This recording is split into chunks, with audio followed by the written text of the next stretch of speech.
Thank you all for coming. My name is Attorney Laura Mangini, and I, along with Attorney Robert DiTusa, Thomas Kenefick, Jeffrey Morneau, Ryan Alekman, and Chelsea Choi, would like to thank you all for your attention and would like to thank everyone who has come out today to show their support and solidarity for the court system. Yesterday, we filed this very important litigation to force the Chief Justice of the Administration and Management of the trial court system to take real and decisive action in providing the members of Hampden County with a safe and healthy building to administer justice. First, I would like to acknowledge the Registrar of Deeds, Cheryl Coakley-Rivera,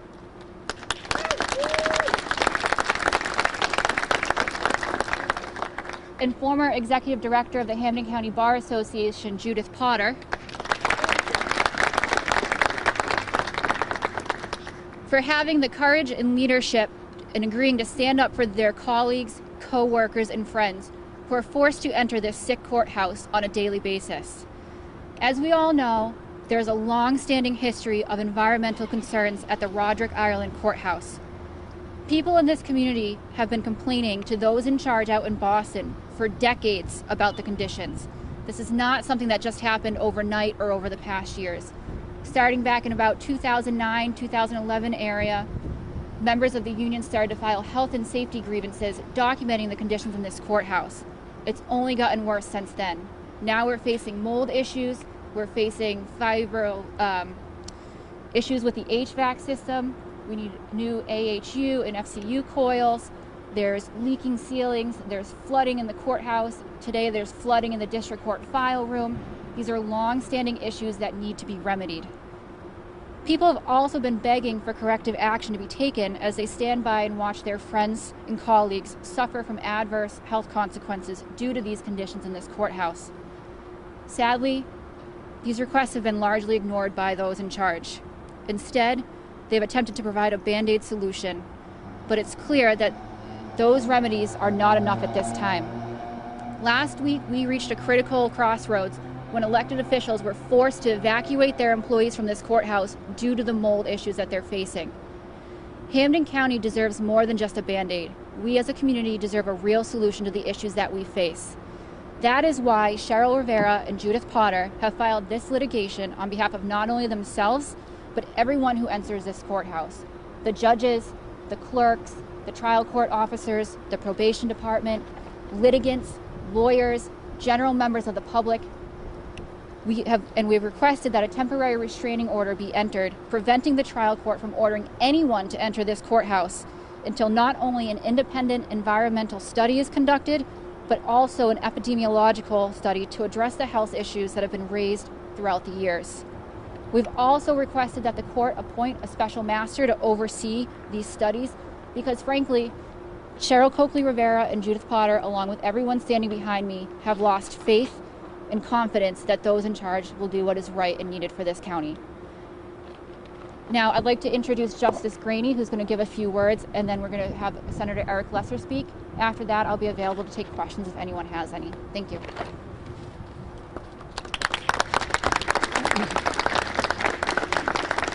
Well, thank you all for coming. I had the privilege of working in this courthouse in 1976, right after it opened, and it was a beautiful courthouse. It was accomplished by the hard work of my colleague, Judge Kent Smith, who worked tirelessly for about 5 years to get it built and replace the courthouse there, which sadly was overcrowded and had a lot of other disadvantages. It saddens me considerably to see what has happened to it. And frankly, if I were these good people, I would not want to work in this courthouse. And it's an absolute shame to compel them to come to work every day and expose themselves to the illnesses and the toxicity that exists in this courthouse. It just shouldn't be done. And it's a shame to force jurors who I think are going to say they can't come because of medical conditions to be brought into the courthouse to weather the same harmful conditions. The lawyers who have taken this on deserve all of our credit for dealing with a major problem to which I think they're going to meet considerable resistance by the state bureaucracy. The state bureaucracy has ignored this at all levels for the past 20 or 25 years, and frankly, now is the time they've got to step up in one of two ways. Either close this and rehabilitate it completely, or shut it down and find and build a new courthouse somewhere else and a place to have the employees and court business done until that courthouse is built. So I support this. A lot of my colleagues who can't speak because they're serving judges and can't go public also support it. The legislature, I think, supports it. So it's time for action. And I don't think it should be named the Hall of Justice anymore. I think it should be named the Hall of Injustice and Toxicity for the employees. Thank you.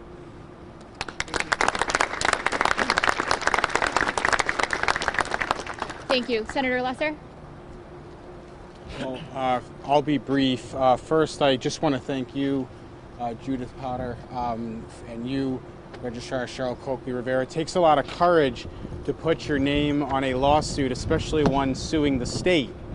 And frankly, it's sad that it's come to this, but it had to come to this. It's absolutely essential. And I want to thank the staff members, the dedicated public servants of this building, as well as the lawyers who have given their own time pro bono. Look at this document. Look at the documentation. Have come together to say enough is enough and to not take no as an answer. I can say, and I'm joined here by Anthony Moore from Senator Gomez's office, and I can speak on behalf of the entire Western Mass legislative delegation when I say that for years, for more than a decade, and Cheryl knows because she served there too, we have pleaded, begged for attention to be paid to this courthouse.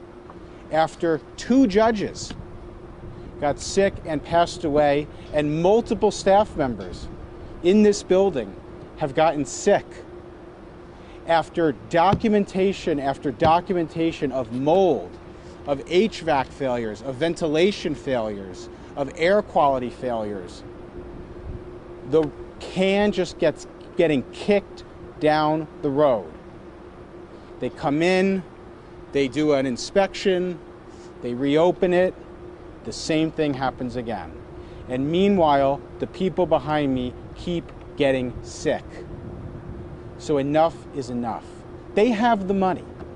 We authorize and appropriate hundreds of millions of dollars in capital to the trial courts to make improvements and fixes to these buildings.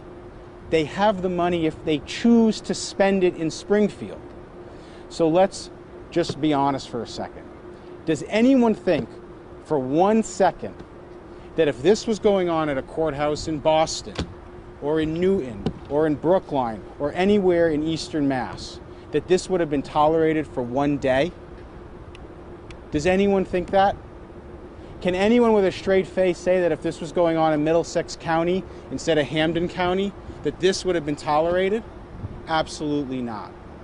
So I just want to say thank you and stand in solidarity with the attorneys of Hampden County, with the staff of the courthouse here in Hampden County, and with the people who have gotten sick, who have had the courage to say no more and to put their name on a lawsuit forcing the trial court to do, frankly, what it should have done years and years ago.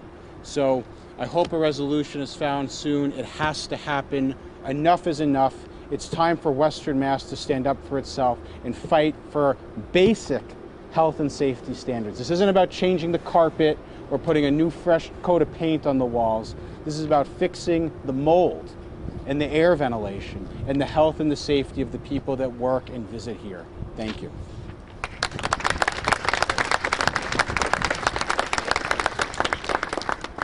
Thank you, Senator Lesser. I'd like now to invite up Joe Pacella, who is the president of the Hampden County Bar Association. Thanks, Joe. So I have a lot of personal opinions, but I stand here as the president of the Hennepin County Bar Association. Many of our members are above me here. Many of our members are highly affected by what's going on in this courthouse. I've said before that I cannot imagine, no matter what Band-Aid is put on this, it is going to make a difference. No one is going to feel safe working in this courthouse ever again. Our members include prosecutors who worry about children, victims, people that are highly affected by crime, that are forced to meet in this building, that are forced to tolerate these conditions, to come here to get a slice of justice. I have a number of members that work as defense attorneys. They worry about their clients in lockup who are in custody, who have no rights at that point. Their liberty is taken from them, and they're forced to tolerate mold and terrible conditions. Forget about the fact that this building is highly not COVID compliant if we're ever faced to deal with further outcomes from this pandemic. But we have people in lockup. We have a ton of lawyers in the plaintiff's bar that are trying to get justice for their clients or to defend their clients, and their cases are on hold. And we can't have that. We can't have that keep happening. We need action. Of course, the trial court has not been funded to the full level they've requested. But Eric Lesser's right, there's money there. It could be allocated, and it needs to be.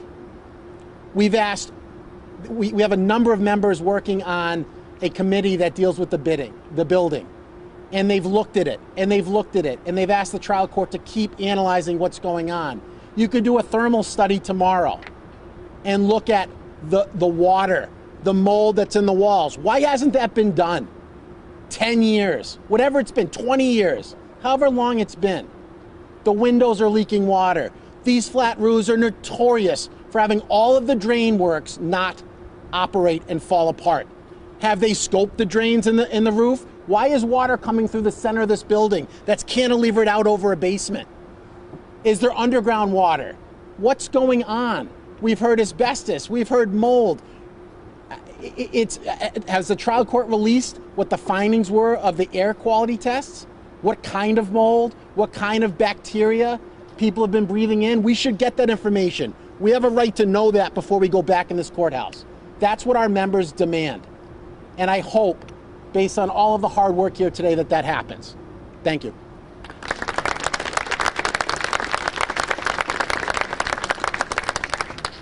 Thank you. At this time, I'd like to open it up to anyone who has questions.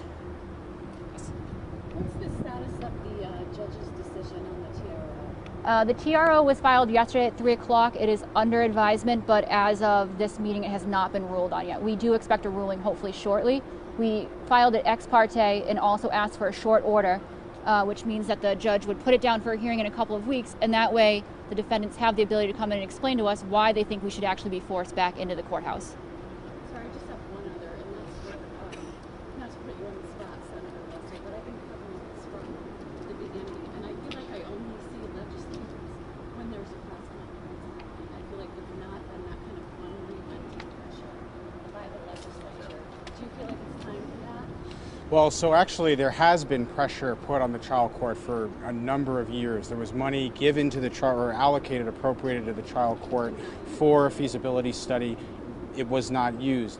There have also been a number of meetings, including multiple that I've had personally with Paula Carey about this for a number of years.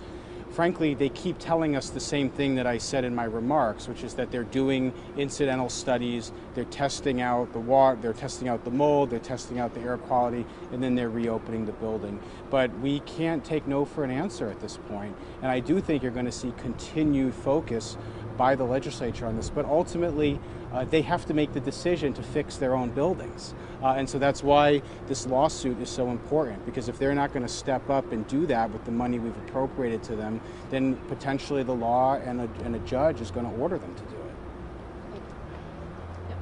And so just to be clear, this is a lawsuit filed against the Massachusetts trial court. Yes, so we filed, there's 4 named defendants. There's Chief Justice Paula Carey in her capacity as the Chief Justice of the Administration and Management Division of the trial courts.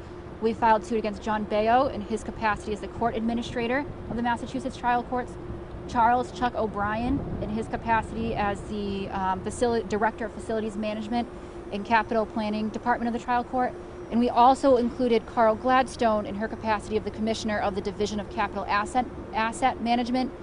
DCAM is the department that's responsible for finding leases and finding new courthouses. So they are a necessary party in this action in case the studies come back like we expect them to come back, that this courthouse is no longer safe, it's a sick building, and we need a new courthouse. Yeah, and just to follow up, because the trial court said that the executive branch offered that money from DCAM to help with the remediation of the mold. What further funding is there available to make sure that it's dedicated to the building? That's one of the things that we're looking for an answer on. I can tell you at a committee meeting a couple of months ago, there were numerous questions asked to find out where we're listed, where Hampden County is listed in the line of courts for a new courthouse. I think we're somewhere around 23 or 25.